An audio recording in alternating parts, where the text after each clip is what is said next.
नमस्कार दोस्तों, आप सब लोग ठीक होंगे। अब हम पढ़ेंगे भारत के इतिहास के बारे में। इतिहास का जनक हेरोडोट्स को कहा जाता है। इनकी पुस्तक हिस्टोरिका थी। भारतीय पुरातत्व सर्वेक्षण की स्थापना 1861 में वाइसरॉय केनिंग के सहयोग से हुई।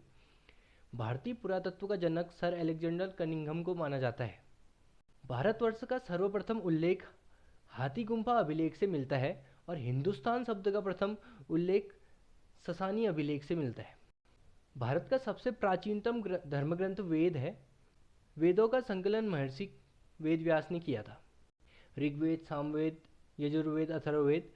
ऋग्वेद जो है सबसे प्राचीन वेद है। ऋग्वेद की रचना सप्तसैंधव प्रदेश में हुई, जिसके 3 भाग हैं, साकल, वासकल व बालखिल्या। ऋग्वेद के पहले व 10वें मंडल की रचना अंत में हुई, जिन्हें शेपक भी कहा जाता है। ऋग्वेद के दूसरे और 7वें मंडल प्राचीन माने जाते हैं, जिसे वंश मंडल कहा जाता है। ऋग्वेद के तीसरे मंडल में गायत्री मंत्र का उल्लेख है, जो सावित्री देवी को समर्पित है। इसकी रचना महर्षि विश्वामित्र ने की थी। ऋग्वेद का 9वां मंडल सोम देवता को समर्पित है और 8वें मंडल में हस्तलिखित ऋचाओं को खील कहा जाता है। सरस्वती नदी ऋग्वेद की सबसे पवित्र नदी है और ऋग्वेद के 10वें मंडल में गंगा का 1 बार और यमुना नदी का 3 बार वर्णन मिलता है। ऋग्वेद में 25 नदियों का वर्णन मिलता है, जिसमें सर्वाधिक बार सिंधु नदी का नाम लिया जाता है। अस्तोमा सद्गमय वाक्य ऋग्वेद से लिया गया है। द्वितीय वेद जो है वो है सामवेद। सामवेद का संबंध गायन से है, जिसे भारतीय संगीत का जनक भी माना जाता है। सामवेद में 1549 ऋचाएं हैं, जिसमें 75 छोड़कर सभी ऋग्वेद से ली गई हैं। सामवेद की 3 शाखाएं हैं, कौथुम, जैमिनीय व रमणीय। तीसरा वेद यजुर्वेद है। यजुर्वेद को 2 भागों में विभक्त किया गया है, कृष्ण यजुर्वेद और शुक्ल यजुर्वेद। कृष्ण यजुर्वेद की रचना गद्य में है और शुक्ल यजुर्वेद की रचना पद्य में है। यजुर्वेद में कृषि व सिंचाई का जिक्र मिलता है, जिसमें चावल के लिए ब्रीहि शब्द का प्रयोग हुआ है। चौथा वेद अथर्ववेद है। ये सबसे नवीनतम वेद है, जिसे ब्रह्मवेद भी कहा जाता है।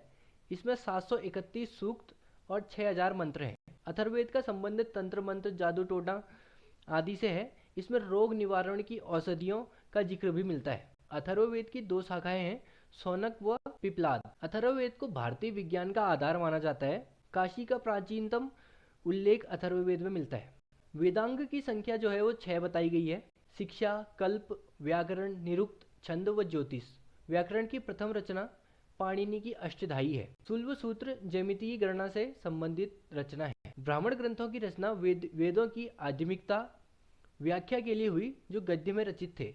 ऋग्वेद के ब्राह्मण ग्रंथ ऐतरेय व कौशितकी, यजुर्वेद के ब्राह्मण ग्रंथ तैतरीय व शतपथ, सामवेद के पंचविश, जैमिनी, षड्विश व तारण्य और अथर्ववेद का एकमात्र ब्राह्मण ग्रंथ है गोपद। शतपथ ब्राह्मण ग्रंथ में स्त्री को पुरुष की अर्धांगिनी कहा गया है और इसमें जल प्रलय की कथा और पूर्वा उर्वशी आख्यान मिलता है। शतपथ ब्राह्मण की रचना याज्ञवल्क्य ऋषि ने की, जबकि पंचविश ब्राह्मण ग्रंथ की रचना तांडव ऋषि ने की। सामवेद का ब्राह्मण ग्रंथ अद्विश है, जिसकी रचना अद्भुत ब्राह्मण ने की। इसमें भूकंप जैसी प्राकृतिक आपदाओं की से मुक्ति के बारे में बताया गया है। ऋग्वेद का उपवेद जो है वो आयुर्वेद है, इसकी रचना प्रजापति ने की। यजुर्वेद का उपवेद धनुर्वेद है, इसकी रचना विश्वामित्र ने की। सामवेद का उपवेद गंधर्व वेद है, इसकी रचना नारद ने की। अथर्ववेद का उपवेद शिल्पवेद है, इसकी रचना विश्वकर्मा ने की। जो ऋषियों द्वारा जंगलों में एकांत में ग्रंथ की रचना की जाती थी, उसको आरण्यक कहा जाता था। ऋग्वेद का ऐतरेय आरण्यक है, सामवेद का छंगोदय आरण्यक है और यजुर्वेद का शतपथ आरण्यक है। और उपनिषदों को भारतीय दर्शन का स्रोत कहा जाता था। उपनिषदों की संख्या 108 है और इनको वेदांत भी कहा जाता है, क्योंकि इनकी रचना वैदिक साहित्य के अंत में हुई। यम व नचिकेता संवाद की कथा कठोपनिषद में मिलती है। वह श्वेत केतु व उसके पिता का संवाद छंदोग्य उपनिषद में मिलता है। बृहत्कारण्य उपनिषद सबसे बड़ा उपनिषद है और सत्यमेव जयते जो है लिया गया है वो मुंडकोपनिषद से लिया गया है। छंदोग्य उपनिषद में देवकी पुत्र श्री कृष्ण का अभिलेख भी मिलता है। जो स्मृति साहित्य होता है उसके अंतर्गत पुराण, स्मृति व धर्मशास्त्र आते हैं। स्मृति ग्रंथों में सबसे प्राचीनतम व प्रामाणिक मनुस्मृति है, जिसका संबंध नियम कानून से था। मनुस्मृति शुंग काल या दूसरी सदी की प्रसिद्ध रचना है।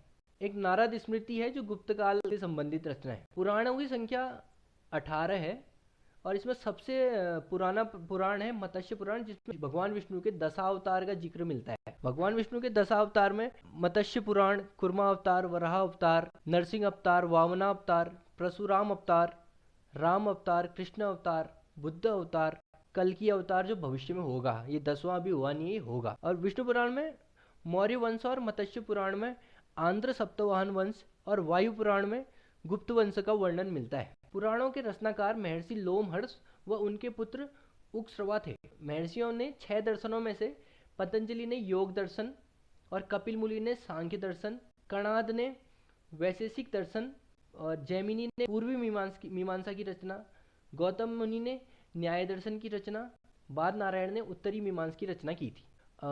रामायण की रचना जो थी संस्कृत भाषा में महर्षि वाल्मीकि जी ने की थी। इसमें लगभग 24,000 श्लोक हैं, इस कारण चतुर्विंशति सहस्त्री संहिता भी कहा जाता है। रामायण को 7 कांडों में विभाजित किया जाता है। रामायण का तमिल भाषा में कवि कंबन, बंगला भाषा में कृतिवास और फारसी भाषा में अब्दुल कादिर बंदायूनी ने अनुवाद किया था। रामायण का अंग्रेजी अनुवाद सर्वप्रथम RTH ग्रिफिथ ने किया था। महर्षि वेदव्यास ने महाभारत की रचना 18 पर्वों में विभक्त की। तमिल भाषा में पेरुंदे वनार ने भारतम नाम से महाभारत का अनुवाद किया और बंगला भाषा में अलाउद्दीन नुसरत शाह ने, फारसी में रजमनामा नाम से बंदायूनी और फैजी ने किया था। और फैजी ने एक लीलावती नाम की गणित की पुस्तक थी, उसको भी फारसी में अनुवाद किया। श्रीमद् भगवद गीता का सर्वप्रथम अंग्रेजी अनुवाद चार्ल्स विल्किंस ने 1785 ईस्वी में किया था। तिब्बती लेखक तारानाथ ने कंग्यूर एवं तंग्यूर नाम 2 ग्रंथों की रचना की थी। निरियाकस, ओनेसिक्रिटस व एरिस्टबुल्स सिकंदर के साथ भारत आए थे। मेगस्थनीज यूनानी राजा सेल्यूलस निकेटर का राजदूत था, जो चंद्रगुप्त मौर्य के दरबार में आया था और उसने इंडिका नामक की एक पुस्तक लिखी थी। प्रथम शताब्दी में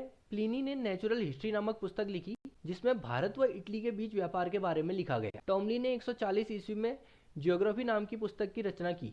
पेरिप्लस ऑफ द एथरियन सी नामक पुस्तक की रचना किसी गुमनाम यूनानी लेखक ने की थी, जो 80 ईस्वी में हिंद महासागर की यात्रा में आया। भारत आने वाले प्रथम चीनी यात्री फाहियान था, जो चंद्रगुप्त द्वितीय के समय में भारत आया था, जो लगभग 15 वर्ष तक भारत में रहा और उसकी रचना फो क्यों की है। संयुगन नामक चीनी व्यक्ति भारत की यात्रा पर 518 ईस्वी में आया था। भारत आने वाला तीसरा चीनी यात्री ह्वेनसांग था, जो भारत में 629 ईस्वी से 645 ईस्वी तक रहा।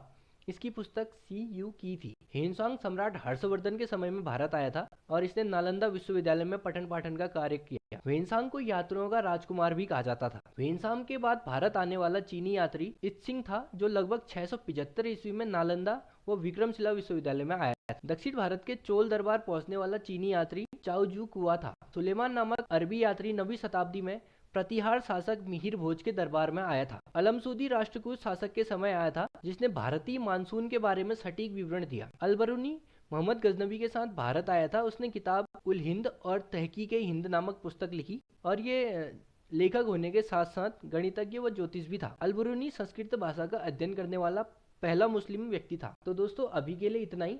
आगे हम पढ़ेंगे प्रागैतिहासिक काल के बारे में। तब तक के लिए